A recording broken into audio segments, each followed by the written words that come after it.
Hello, welcome back to Blender Sushi LiveNoding. In this episode, we're gonna take a look again at the Blender Cycles Displacement, and this is still quite new for me, especially with the 2.8 real-time displacement. So let's just get started. So in the past, when I'm using like a displacement, I normally use this displace modifier. And displace modifier, of course, is kind of connected to this texture, image texture material that you can access by clicking on that guy, and it's gonna switch into this guy, and then you can assign things like noise, or rather like cloud or Musgrave. I think Musgrave is a cool one. This guy is of course dependent on the resolution of the mesh. So if I want to see the displacement, I will use subdivision surface and increase the resolution, and I started to see some kind of displacement. And this is of course because of this texture, but this is not exactly Blender Cycles kind of workflow. This is actually more for Blender render. So when we are entering to cycle render, we're not gonna be using the texture this way, even though this is still kind of working, and it's kind of nice if you want to have an extra layer of displacement. So we are not gonna be using this displacement, even though this is cool. Displace modifier is cool and still has all these kind of options, displacing it in Z or Y, X, RGB to XYZ, things like that. But we're not gonna be using that. We're gonna use these cycles. So I'll start not with the box, but just a simple plane, and gonna center it, Alt G. Gonna save it as cycles displace. And let's switch to compositing and close this and switch to cycles, create a new shader. So now we are working on the shader, and shader workflow can be intimidating, but it's also really powerful. So that's something to keep in mind. So let's say you want to start by just using some kind of texture. So we got a bunch of texture, all this procedural texture that's provided by Blender. You can right away you can use the Musgrave or noise. Let's actually use the Musgrave. If you want it to be simpler, let's use checker texture for now, but either one will work.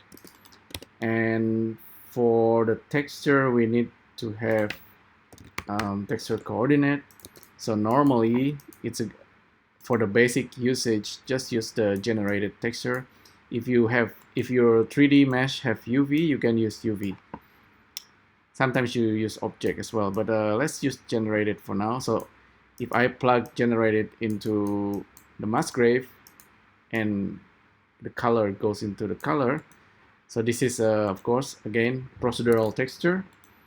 So switch to material, can't see anything, but I believe checker will work. With Musgrave, you need to render it out to see the result. We're gonna use this later, but for now just checker. So checker, like I said, is really simple. So currently we have this mesh without any kind of subdivision. So if we are trying to do any kind of displacement, it will not quite work, right? As you already guessed, we need to at least have some kind of subdivision. So the subdivision surface, and then this guy, if you turn on all the wire, we can see the division. So one is of course not enough. You want to have more. Either you have cut mode Clark or simple. So this is only few subdivisions. You can increase it up to 6, but let's leave it at a small number. Save this, And let's plug the displacement. So let's use the checker texture into the displacement, and let's see what we get. Switch to material, we can see nothing. Switch to rendered, now we can see something, but you probably have guessed this is not what you expected. Just like the displace modifier, you want to have the displacement that's kind of following the normal of the mesh, so it doesn't work right away. And apparently there's a displacement node, and there's also vector displacement. I have not used the vector displacement yet. I've been using this guy and seems to be working for what we are trying to do. So checker texture, either we use the color or this vector. Let's try the vector, plug it into the height, and then this displacement can go into that guy. Okay, now we started to see something. Now it's really working properly, because if we try using a cube, for example, so this cube, I will assign the same material. It seems like it's tried to display something, but like I said, we don't have enough resolution, and this is a displacement is mesh resolution dependent, so we need to have subdivision, increase the subdivisions, and we started to see our checker texture, procedural checker texture is displacing our object. So let's reduce the displacement scale. So with this guy, we probably want to keep it to simple. So now it started to see our displacement working for us. Maybe don't displace it too much, just a little bit. Sometimes you do want to, play around with displacement and kind of pushing it, but normally you don't displace it too much, just a little bit. So let's save this. And we can actually start using things like Musgrave. If I just plug this into the height, and now we can see the 3D Musgrave texture is affecting our object. Can increase the details, but currently it is kind of working, and it's working in at render time, right? But what's even cooler is that if we do not use any of subsurf modifier, I set it to zero here as well. If we go to the setting here for render and then set it to experimental, we could actually use adaptive subdivision. So we need to have another subdivision surface, and you can see here adaptive, there's this adaptive, and this guy actually works in real time even without you rendering it, if I'm not wrong. It's so let's say, so here you can see we don't have any subdivision, but here we do have subdivision, and it's gonna subdivide at render time, and it's gonna subdivide at a pixel level. So it's quite advanced technique, and you can go really like you can get really high resolution if you are using this adaptive subsurface. Okay, let's try using noise, or actually using Musgrave. So this is, I'm changing the scale. I can increase the detail, maybe reduce the scale in here.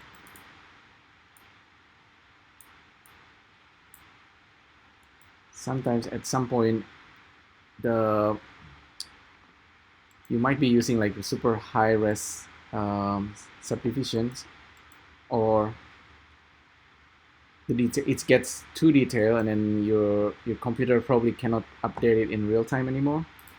Especially if you reduce the dicing scale. By default, it's set to 1. You can go to 0.5. It's gonna have more detail. So let's try that. 20. Set it to 10.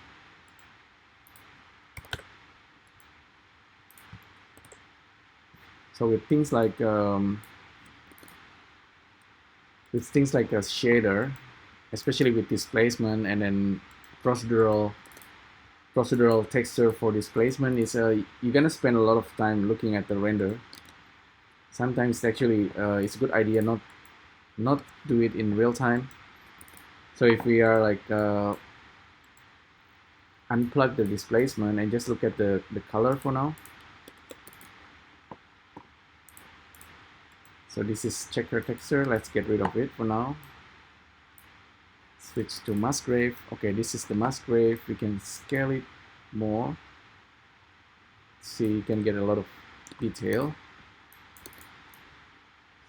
And play around with the detail. Before we use it for displacement, just set it so it's it looks correct. And then you can use displacement.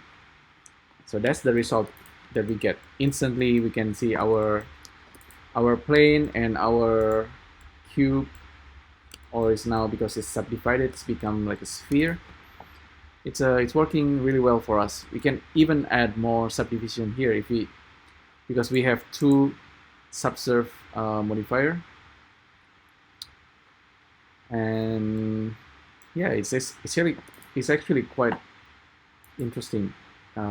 You can get really high detail model this way, even though this is still the basic, right? Still really basic. You're just using like the standard procedural texture in Cycles, and then you use it to displace, and it's just gonna work at render time. You might notice here with the monkey head and the torus, the displacement doesn't work yet because you need to add subdivision surface. I think I keep saying subsurf, but it's actually subdivision surface. So you need to enable adaptive.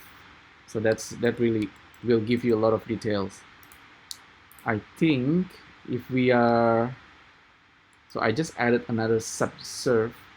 If I reduce this to 0.1, you're gonna get like a lot of detail, like heaps of detail, and then maybe it might crash my Blender.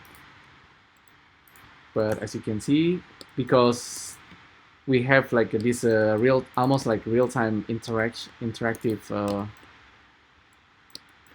displacement, you can really adjust this like really fast. Like if you don't like it, you just change it. Sometimes it needs to calculate, but let's see, do the same thing with Suzanne. Add subsurf. I'm gonna add it twice. Turn on adaptive. It's gonna do, I think with adaptive, it's gonna be like really clever. So whenever you have texture that requires more detail, it's gonna do more subdivisions there. I smooth Suzanne and then switch again to rendering. Let's increase this. Now you can see all these details on Suzanne. So yeah, that's with Musgrave. We can try using other, like Brick is actually a cool one. Environment, gradient, Musgrave, noise, of course. Voronoi. Let's try Voronoi. So Voronoi, plug into the color, unplug displacement. Let's check out the result. So it's kind of alright. We can use this, plug this into displacement. So displacement node is doing the hard job for us, and then plug it into displacement. So we can see the result of Voronoi. We have options, of course, cell and intensity. Intensity seems to be giving more interesting result. Set it to higher number. Now we can see something that looks pretty weird, and some people might think this is pretty disgusting, but this is like a Voronoi. Voronoi tend to give these effects, and I think if you're doing the opposite, you're gonna have a bubble. Oh, you cannot displace it in the opposite way. Okay, maybe we can invert it then. Invert, search, invert.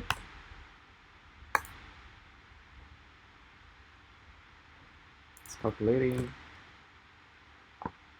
Switch to solid. Render it again. Okay, see, you get a bubble. That's because of Voronoi. It's still, like I said, this is still like the basic. But the cool thing, of course, we don't have UV, and everything is basically procedural, and you can see the effects, the effect of displacement. I mean, you can see the effects of the texture as a displacement, even though it looks pretty disgusting, like Voronoi texture, but it's also pretty cool. Yeah, just leave the bubble like that. And see, we are using only like the basic diffuse. If you start using like a principal BSDF, you're gonna get much better looking result, especially if you turn on like a subsurf and then enable random walk. So this is all really cool. It's gonna look much more realistic.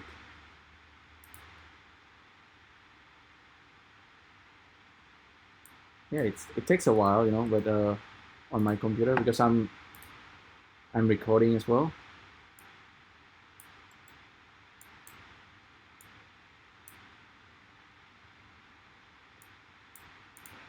Subsurf color, base color. What's the base color? Okay, see, that's not too bad.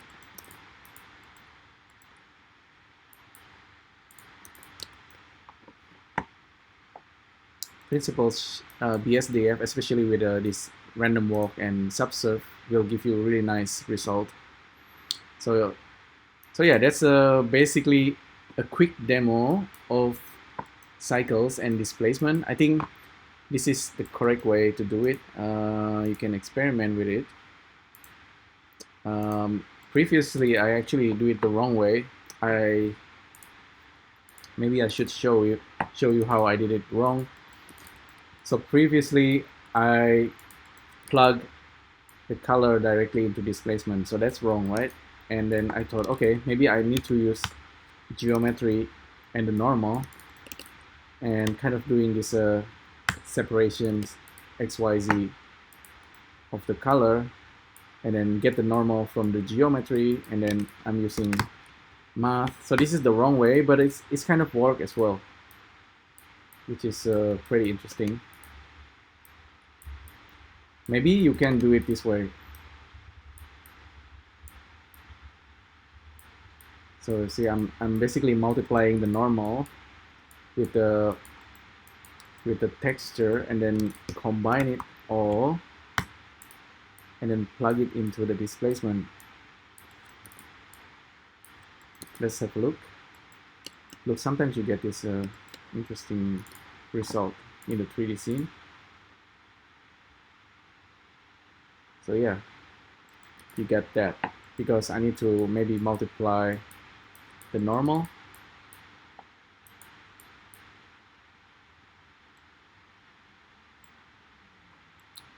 But I guess just use the displacement node, and this will save you trouble, and this is actually really, this is the correct way to do it.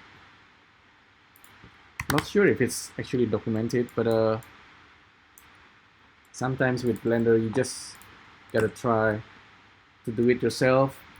Look at examples of what other people did, and then you're gonna get somewhere. You know, you have to push yourself to self-taught, and then make notes, and then just make a video recording what you're doing, and then share it with others, and it's gonna help other people as well.